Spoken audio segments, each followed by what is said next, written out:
And we're rolling. Okay. Pull your hat back, it's over your eyes. Is it, well, you can't see my beautiful eyes?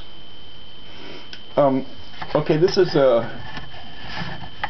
years later. Now, this is not necessarily the story we thought we were going to shoot, Monica. Mm-hmm. This is a story about Buffy grows up.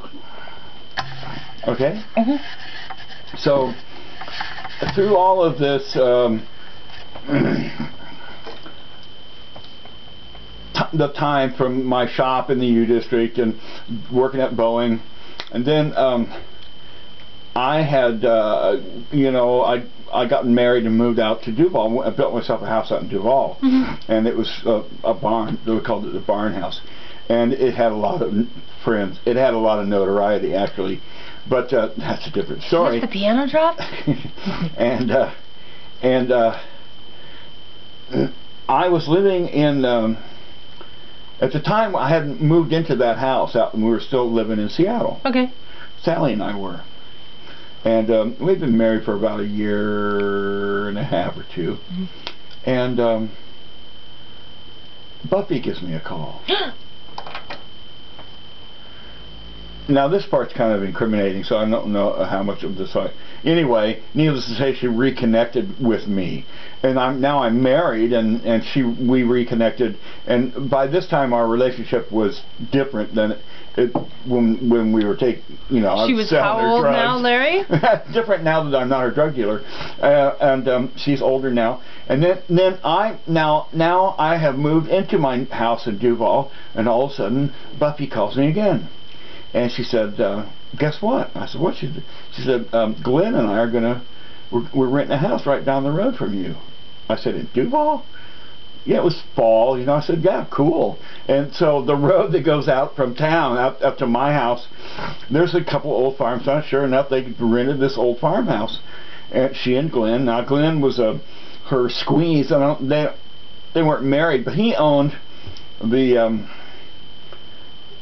God, I can't remember the name of it. There's a tavern on Pike, at the corner of Pike and Boren, and it was called the...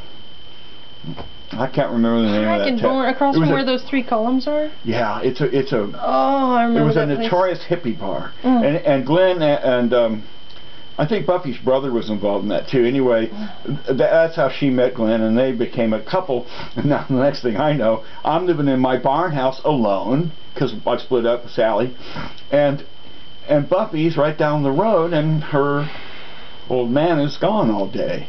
Oh, Larry. And now this is the best part of this story is winter has come upon us. Has it? It has come upon us, and I'm up in my little house, and my house is a big house, and I'm up there freezing to death because I don't have enough firewood, and I'm lonely. Oh, and just you and the little mice. Yeah, just me and the mice chewing on my rugs. And one day, I started down to town in my car, and there was a long downhill slope. At the bottom of it flattens out, and that's right where Buffy's house was. And I couldn't get this down the road because it was so slick. Dear. I kept sliding all around. So That's not safe. It's not safe. I parked my car. I got on my skis, and I actually did slide all the way down to Buffy's house. And I always just thought it was so weird that I finally ran into someone who I liked a whole lot, who had moved out to Duval. And not just moved to Duval, but was there in the middle of the winter when a man needs a friend the most, if you know what I mean. So that was a really good winter for me because I could always just slide down the hill. You are no longer a gentleman. Telling these stories of hookers. I hope Buffy calls me, don't you?